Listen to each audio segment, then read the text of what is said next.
कल जब मैंने जैसे अर्ज़ किया कि कल जब ये इंफॉर्मेशन आई कि जी ये एक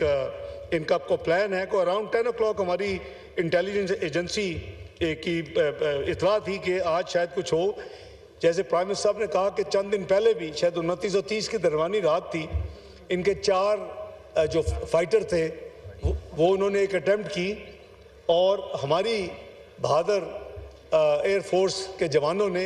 उनको मजबूर कर दिया, उनको जैम कर दिया और वो वापस जल्दी से श्रीनगर लैंड कर गए।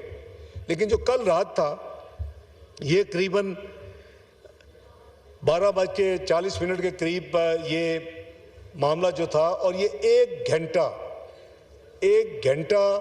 इसको बेसिकली अपनी अपनी स्पेस में थे, लेकिन जो एम्यूनेशन एक दूसरे का एक्सचेंज या पे लोड जिसे कहते हैं रिलीज़ करना एक दूसरे के खिलाफ। अभी मैं एक चीज़ क्लियर करना चाहता हूँ कि